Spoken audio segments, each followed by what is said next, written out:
Investment in securities are subject to market risk. Please carry out your due diligence and read all the related documents carefully before investing. Channel को subscribe करना ना भूलें और हमारे ताज़ा video सबसे पहले देखने के लिए बेल आइकन को दबाएं।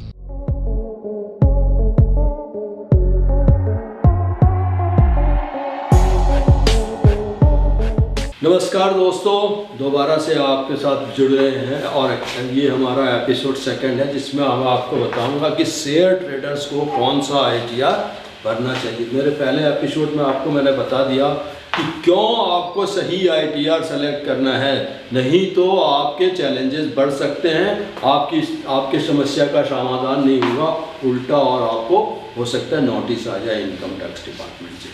तो इसलिए selection of the right ITR is an important step for doing the process of filing ITR. आइए हम आपको बताते हैं राइट आईटीआर आप कैसे सेलेक्ट करेंगे। सबसे पहली बात है to select the right ITR, जैसे कि हमने पिछले एपिसोड में बताया कि अगर आपका बिजनेस जो है एफएनओ का है या आप इंट्राडे ट्रेड करते हैं तो आपका जो है बिजनेस वो इनकम आ जाएगा, वो आ जाएगा income from business and profession, यानी आपका वो बिजनेस इनकम आएगा।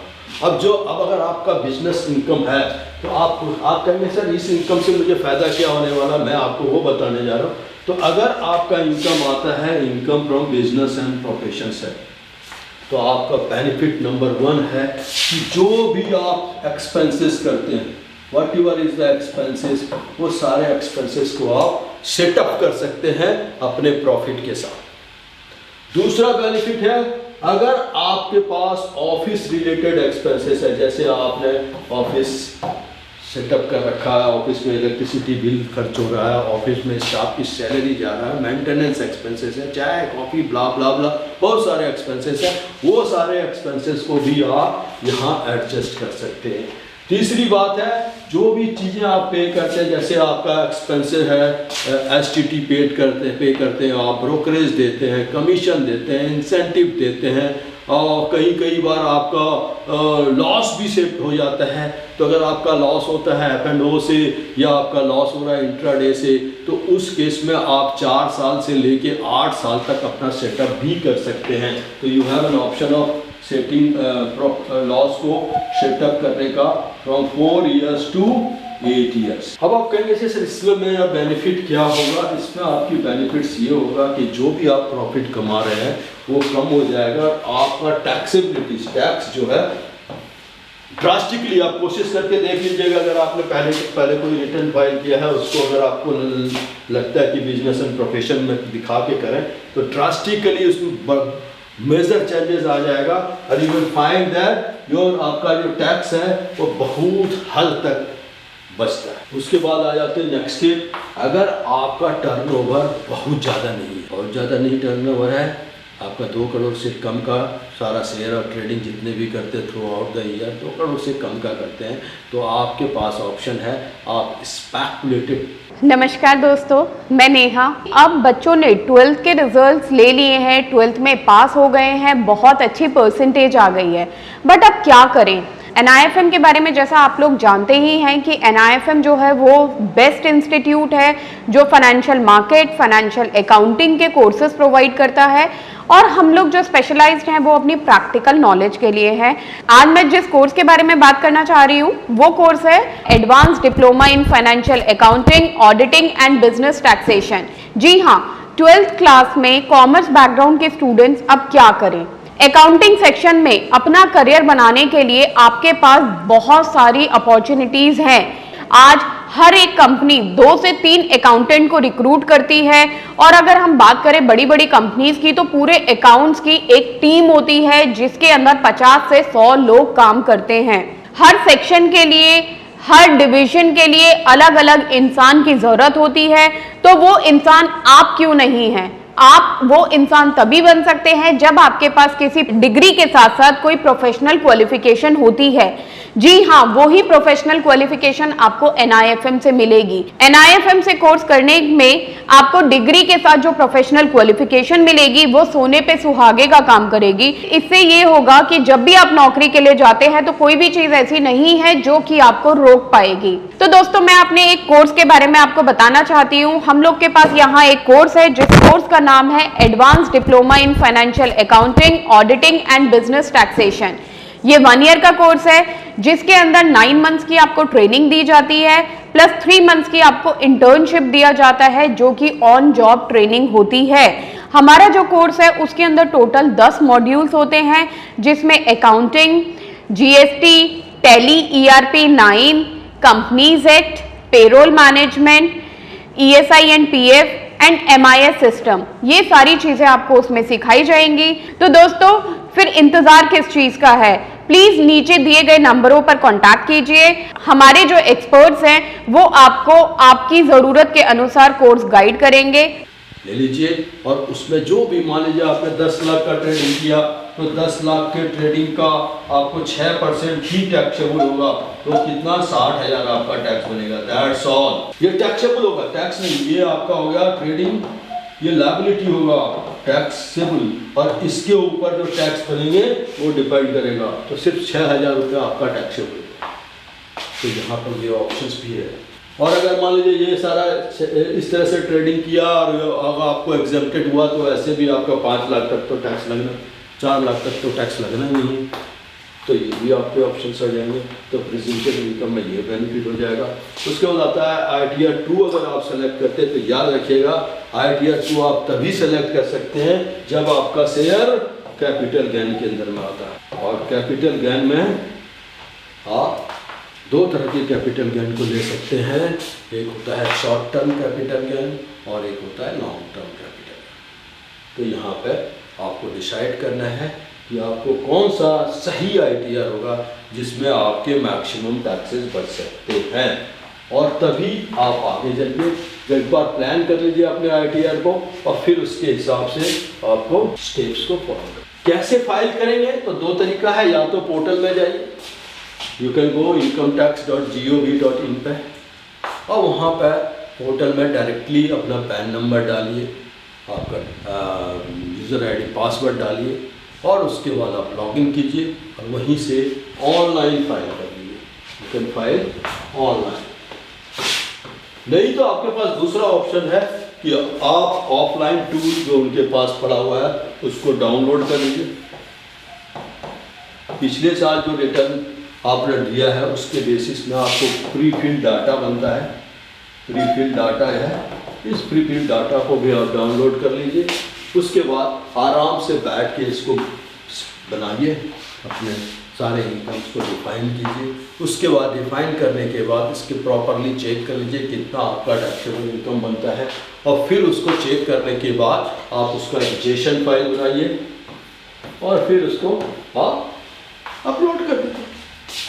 यहाँ पे आपके पास ऑप्शंस है। सारा काम ऑनलाइन नहीं हो रहा है तो आप उसको मैनिपुलेट भी कर सकते हैं। 1-2 बार बैठा सोच लिया कि भाई कौन सा सही है, परफेक्ट है, दोनों तरह का बना के उसको कंपेयर कर लिया, जो आपके लिए बेटर है उसको टाइप को सेलेक्ट कीजिए। असेसमेंट ईयर, टैक्सेबल ईयर एक होता है जिस ईयर का टैक्स है, यानी ये फाइनेंशियल ईयर है, और असेसमेंट ईयर होता है असेसमेंट ईयर जिस ईयर आप उसको फाइल कर रहे हैं। यानी अगर आपका 25-26 का है तो आपको 24-25 का डाटा, 25-26 का है तो 24-25 का होगा, यानी 24-25 आपका टैक्सेबल होगा, और असेसमेंट ईयर आपके हो जाएंगे 25-26। NIFM के पास बहुत सारे कोर्सेज हैं जिनमें से एक कोर्स के बारे में मैं अभी आपको इस वीडियो के माध्यम से बताना चाहती हूँ। कोर्स का नाम है advance level of smart investor. ये जो कोर्स है उन्हीं लोगों के लिए बनाया गया है जो इस मार्केट में काम करना चाहते हैं, इस मार्केट से पैसा कमाना चाहते हैं। क्या क्या चीज़ें ज़रूरी होती हैं ट्रेडिंग करने के लिए या इन्वेस्टमेंट करने के लिए, वो सारी चीज़ें हम लोग अपने इस कोर्स के माध्यम से आपको सिखाते हैं। सबसे पहले इस मार्केट में एंटर करने से पहले हमें बेसिक चीज़ों की नॉलेज होना बहुत ज़रूरी है। जैसे कि हमें पता होना चाहिए इक्विटी मार्केट क्या है, हमें पता होना चाहिए फ्यूचर एंड ऑप्शन मार्केट क्या है, कमोडिटी मार्केट क्या है, करेंसी मार्केट क्या है, इंडियन मार्केट्स क्या होती हैं, बाहर की मार्केट्स क्या होती हैं, उनमें किस तरीके से काम होता है, कैसे काम होता है, कैसे चीज़ों को खरीदना है, कैसे बेचना है। दोस्तों, इन सभी चीज़ों के लिए हमारा एक ऑल इन वन कोर्स है जिसका नाम है advance level of smart investor. Advance level of smart investor के अंदर हम लोग 70% प्रैक्टिकल ट्रेनिंग देते हैं, आप खुद चीज़ों को प्रैक्टिकली समझ सकें। NIFM की बहुत सारी ब्रांचेस हैं, हमारे जो ट्रेनर्स हैं वो मार्केट के एक्सपर्ट्स हैं जिनके पास 15 से 20 साल का एक्सपीरियंस है। वो सारा का सारा एक्सपीरियंस आपको इस कोर्स के माध्यम से वो अपना शेयर करेंगे। तो इस तरह से आप असेसमेंट ईयर को सिलेक्ट करेंगे, अपने बैंक के अकाउंट्स को वैलिडेट करा लीजिए। वेरिफिकेशन कराना ज़रूरी है क्योंकि अगर आप अपने बैंक के अकाउंट को वेरीफाई करते हैं तो रिफंड उसी अकाउंट्स में आना है। विदाउट बैंक वेरिफिकेशंस का आप हमें पड़ते हैं क्योंकि आप शेयर ट्रेडिंग कर रहे हैं तो ज़्यादातर तो आपका बैंक के साथ ट्रांजेक्शन होगा, तो ये कंटिन्यू। उसके बाद फिल द शेड्यूल्स, उसके अंदर ना बहुत सारे शेड्यूल होते हैं, जैसे जनरल शेड्यूल है एक, उसके बाद बिजनेस एंड एप्लीकेशन का शेड्यूल है, उसके बाद प्रॉफिट एंड गेन का शेड्यूल है। ये सारे शेड्यूल्स को आप एक एक करके फिल कर लीजिए।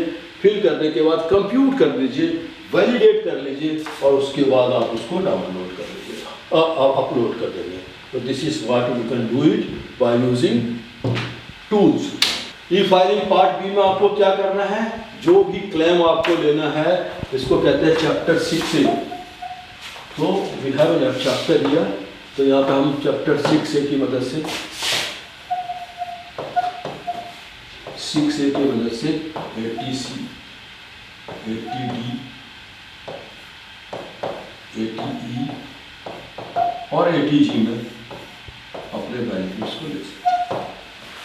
ATC क्या है, आपका सेविंग्स है, आपके प्रोविडेंट फंड है, आपके फिक्स डिपॉजिट्स है, या आप बच्चे को ट्यूशन फीस देते हैं उसका एग्जेम्पशन ले सकते हैं।